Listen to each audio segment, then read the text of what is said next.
goodness. Big move Monday. Look out. A way to end the tournament. So happy to be talking to my man Scott Green today, Coach. It's been a while since we've talked. So, Yeah. obviously, I've been keeping track of the things that you're doing and watching out for all the different talk, right? And you've been in the mix lately with the Army head coaching job. So first, before we kind of go back in time, let's start present. Yeah. What was that process like for you to go through as the Army assistant? Now, trying to get that Army head coaching job.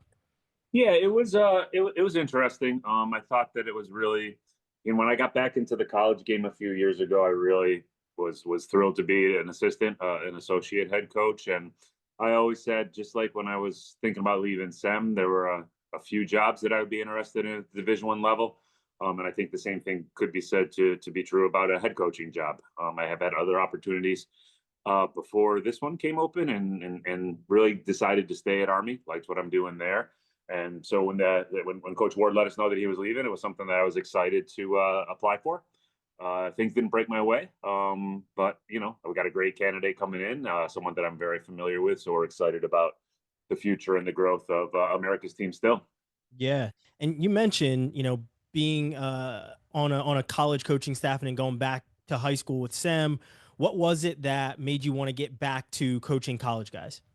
I think, listen, like Wyoming Seminary, we accomplished a lot there on the mat, and it was really, I guess I'd still kind of consider that my life's work, right? That had a solid base when I got there, but in 2014, nobody was even conceiving of the fact that someone could beat Blair Academy at the national prep tournament, right? Mhm. So we made that a fairly regular thing, and was tremendously proud of everything that I did there and the people that did it with me.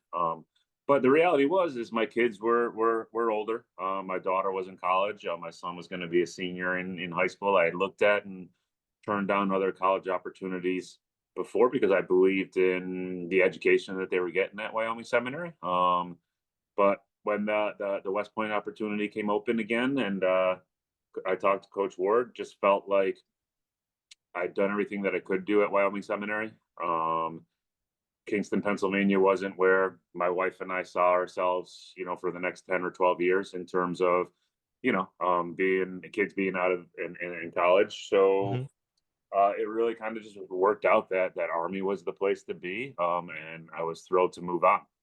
Yeah, and once you got to Army, obviously it's different than when you were at Binghamton, right? Recruiting is different at Army, and Sure. you had been at Wyoming Sem for as long as you were. That's obviously a transition to make. So was it a tough transition for you getting back in the mix when recruiting is different, the kids are different, the atmosphere around sports is also different? What was that transition like for you to get back to the college ranks? Honestly, and this is specific to Army.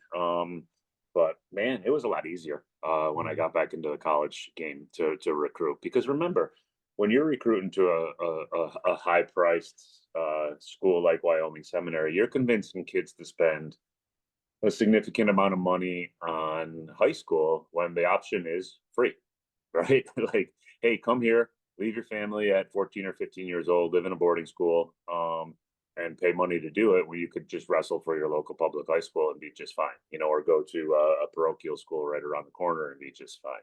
So I was able to get kids to do that and families to invest in that because I believed in the benefits of it. No question about it. But when I started having conversations with people talking about West Point as an option, and they're like, I'm like, no, it's free, right? That you're going to come here cost free.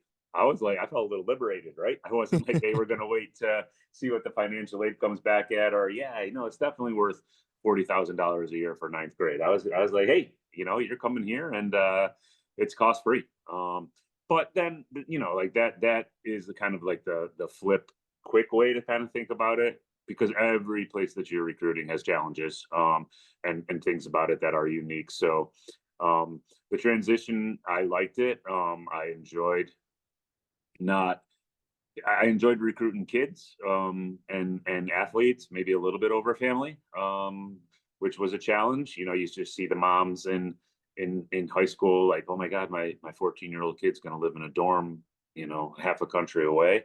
Uh, Here you're just getting guys who are excited, and everyone's going to college, right? So they're you just kind of trying to get them to pick you. Mhm. And I really kind of enjoyed and thrive on that. Yeah. So something you mentioned a couple of times is when, Coach Kevin Ward was letting everyone know that he was going to be leaving. What was that conversation like with you and him? And did you and him speak about you going for that head coaching job at all? Sure. Yeah. We had talked about it a little bit beforehand. Like I said, I'd had other opportunities come up. Some search committees had approached me, and nothing's ever like guaranteed in our world. And every young coach learns that. I'm not a young coach, but every young coach kind of learns that pretty quickly that things can turn on a dime. So when those opportunities were coming up, we kind of talked about, hey, are you gonna be here for a while? And at that point, the answer was yes. And kind of just said, hey, but listen, like if I ever leave, you're gonna be a really, really strong candidate for the head job, right? Mhm. And so I was pretty confident in that going in. I think that we worked well together, and there's a lot of different ways to structure your staff, and a lot of things that I think might be head coach duties elsewhere fell on me, and we just kind of did it a little bit differently. So I felt confident that I had the skill set and the experience to do the job, and I think Coach Ward felt the same way.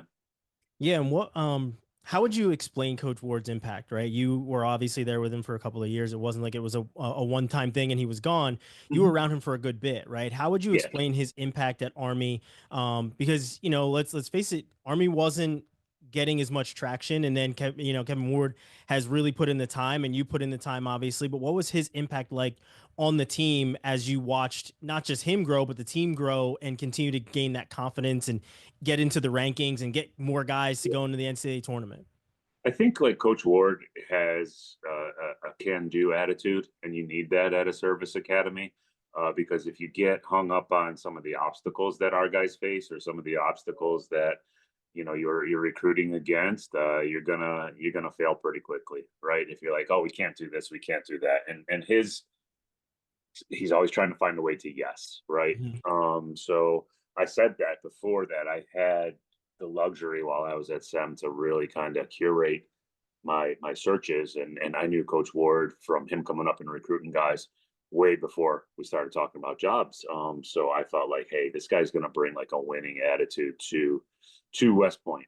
That it's okay to be here and serve your country and do all the things that a West Point cadet is required to do, and also be a top 25 team in the country, and also be an NCAA All American. So I think, I can't speak in detail to the history of the program as far as that goes, but I think that was eye opening at the time that he came here. There's a lot of Mhm. great tradition at West Point. There's times when they were Eastern Conference champs, and they've had multiple All Americans, but for a little bit of a gap there that was missing, and Kevin kind of came in and said, "Hey, Army can be good, and we're going to be, and we are." Yeah. So now, as I said, um, you're going to be staying at Army, I am. but Yep. but obviously you had some different options and things, right? Sure. When everything came up, what was the deciding factor of why you wanted to stay? Well, I think for me, I'm excited about Troy coming in. He's someone that I have a long history with. Troy's like family to me. So that made it really, really easy to kind of just say, hey, we can continue to do this, right? But I also think like the job's not done yet. And maybe it's never going to be done, but I just feel like the strides that we've made recently, there's more work to be done, and there's more things that we can accomplish together as a team. And I've really kind of grown a great relationship with a lot of kids that are recent recruits, and just having them coming in and being like, oh man, Coach Ward's not here, Coach Green's not here, just didn't sit right with me. And that's tough kind of way to look at it, because there's always going to be a kid that you can stay at a place for. But I felt like when I was talking to those kids in the recruiting process, and when we were just kind of talking about building what we can build here at West Point, I felt like, not that I owed it to them, but I wanted to be here with them when they get on to post, and get ready to compete and put on that Army singlet. I felt like I should be the one in the corner. Hmm. What have your conversations been like with Coach Nickerson since he got the job? Obviously, you said you guys go back a good Yeah. ways, but Mhm. now you're going to be coaching together. So how have those conversations maybe changed, and what kind of conversations have you guys had since? Yeah, I think the conversations have been tremendously positive. I think he's got a lot of people don't understand what it takes to coach at an academy, but I think he's done his research. He and I have talked about it since I've been back. He and I have talked while I was at SEM, kind of following each other's careers closely since his high school days. So I think he's got a good understanding of what the challenges are ahead of himself, but there's also a learning curve at West Point. Geez, and the acronyms alone trying to figure out what they all mean. So, I think we're going to align very, very similarly to the way that we want to train athletes. And I knew that it was a big factor in me staying. And honestly, we're just excited to get him out here and add to what we already kind of been building here. And he's excited to be here. Yeah. When it comes to Troy, obviously he is coming from a school where recruiting is very different, right? Sure.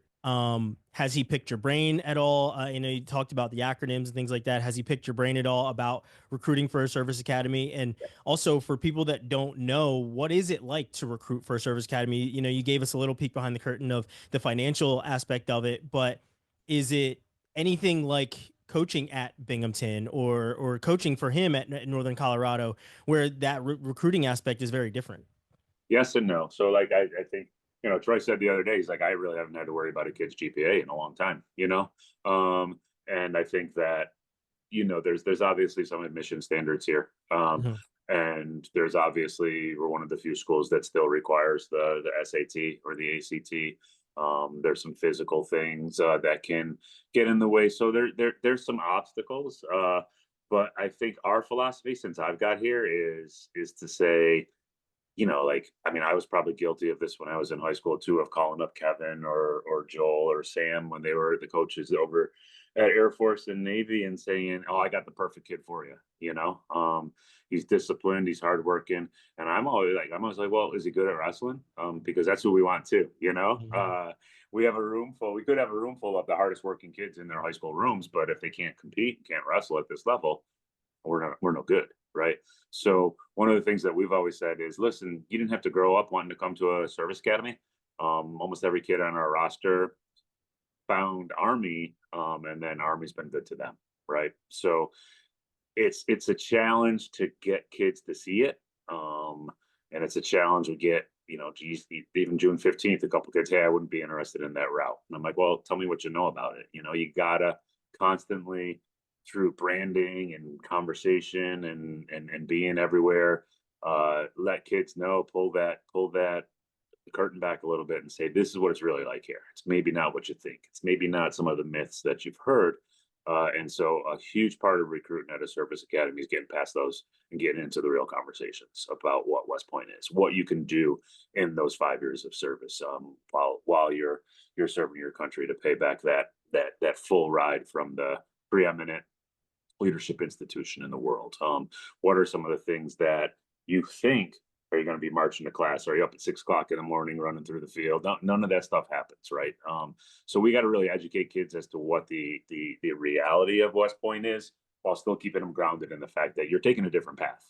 No question about it. But it's a path that is a little different than what you thought it looked like, and you should be proud to take it. Yeah. And speaking of that different path, obviously things in college sports in general are drastically changing, right? There's NIL, there's rev share that's happening, but that's not something that you guys have to really worry about being a service academy. Do you guys kind of a sigh of relief when it comes to that? And have you talked to Troy about that? Because obviously, like I said, he comes from being in that sector of college recruiting and college athletics, where you do have to worry about NIL and rev share and all those other things that are changing on the college sports landscape. Listen, I think, like I've said it a few times to our staff, like not having that stuff clouding our day is our superpower. We can tell kids on that this is you're going to graduate with the guys that you came in with, and this is the most stable college wrestling team in the country. You're not gonna, your senior picture isn't going to be with kids you met 2 months ago. No 3 month rentals, like none of that. And for the kid that's attracted to that, that's really really good. I thinking about going through a couple job searches and things like that, thinking about the fact that some of my peers, they have to re-recruit their team every March. Hmm. soon as the NCAA is over, they got to go and they can focus on high school recruiting, but they're recruiting their team, and they're looking in the portal every day. I've never even looked in the portal. I think I have a login, but I've never looked in it, so that allows you to direct your focus into other areas, which I think we've shown that we can really help kids through like development and those type of things, where you're not worried about that aspect of it all the time. You know the team you have, who's coming to practice every day, and you can really lean into that as a superpower, as a strength. Yeah. So we started out talking about, why you're staying at Army and everything else, and you said that you had a couple other options and things. I don't know if you want to speak to who those other options are, but what was it about? What was just that difference, right? You said that there were some kids and things, but what was that difference, right? Was it the fact that you would be potentially entering into that new college landscape that we talked about? Yes and no. I won't go into specifics. And one of my options wasn't even really like a college coaching option. But I think some of it had to do with that, right? Some of it is there's like a little familiarity here. Like I've got a pretty good beat on how to do this job well, but there's still some room to grow. And anywhere else you go, you're starting over again, and there's some different rules and different things that you have to navigate. But I think when it comes down to it, it's just like I said before, that feeling that when I left Sem, I felt like, yeah, I could stay here for a while, and we would be scrapping every year for a national prep title, being number one in the country. But there was also a sense of accomplishment there, that we had been the number one team in the country, that we had several guys be the number one guy in the country, go on world teams, things like that. So I felt like I accomplished a lot there. And I feel like I've accomplished a lot at Army, but not enough to my satisfaction to leave yet. There's just some more that there's more juice in there to squeeze, and I'm excited to start squeezing it. Mm-hmm. And you talked about that satisfaction, and obviously, as a high school coach, you're sending kids off to college where you get to watch them flourish on their in their college careers. And normally, at least when you're at SEM, you're not in the tunnel when these things are happening. But last year, you're able to be in the tunnel as two of your guys, Bo Bartlett, Lachlan McNeil, end up wrestling each other. What's that like for you to watch these guys from a different vantage point? Obviously, as you're always going to be their coach, but you are their competitor in a sense. But what's it like to, see guys that you coached in high school go off to college, and you being able to kind of have that front row seat for the things that they're doing on the college level now that you've been at Army for a couple of years? Yeah, it was pretty cool. We went through almost the exact same thing when I went and coached at Binghamton. It was right when a lot of the good kids from Shamrock were making their waves in the NCAAs, and getting to be on the floor, watching them win NCAA titles, make All Americans, was pretty cool. But there was also like, hey man, like we got to beat them, Mhm. too. And I think it's kind of the same now. There's always going to be a close relationship, especially with kids that you coached at the high school level, and especially when it was at a boarding school. It's just a different dynamic than any other place that I've been. So it's rewarding. It's hard on my wife. She's just kind of like, oh my God, these kids, like, because she knew them when they were so young and everything like that. And she's like stressed out about it more than she would get at SEM matches and everything. But it's really kind of neat, and it's a great experience to have. I think there's not a lot of people who have had an opportunity to coach in high school and college at a high level. So I'm grateful for those experiences that I've had that are maybe unique compared to other people. Yeah. And you said there's a lot of juice left to squeeze, right, at Army. What can we expect going into this season? Obviously, there is a new regime, right? And Troy is now at the helm, but what can we expect from the team going into this year? And do you feel like there's going to be any sort of identity shift with Troy coming in? But you're still there, right? So any sort of identity shift, and what can we expect from Army this year? Well, listen, like our brand is that we're going to wrestle hard, and that's not going to change. I think that is indicative of the way that Coach Ward coached. I think it's indicative of the way that I recruit. That you're kind of required to be tough if you're going to be a Army Ranger or someone who's going to serve their country. Those are kind of things are kind of all understood. And I don't see much change in there. Our kids are going to be in shape. They're going to live the right lifestyle, and they're going to compete hard. No question about it. But anytime a new coach comes in and looks at the soup and wants to add a little ingredient or two to it, it probably still tastes pretty much the same, but it's got a little kick to it, right? Or it's got a little extra there, and we'll see what Troy wants to bring in there. He's got a history of developing lightweights, and we've got some pretty good lightweights coming back. So a little bit of lightweight centered coaching might really benefit Charlie Farmer, Ethan Bergen, Braden Basil, kids who are all right there, ready to crack through.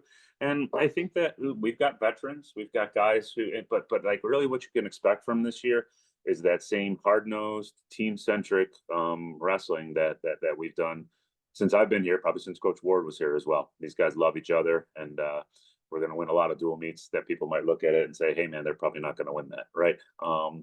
And we're going to continue to do the things that make Army Wrestling America's team. Yeah. Well, Coach, I really appreciate it. I know you're at the junior duels right now, coaching up the youngins. So I'll let you get back to that. Yeah. And I mean, you're always sticking with your team, New York. I know you've coached at junior duels for quite a long time. So I appreciate you taking some time to hop on here and talk with me. So good luck the rest of this week, and look forward to seeing you during the year. All right. Sounds awesome. Appreciate it. Thanks.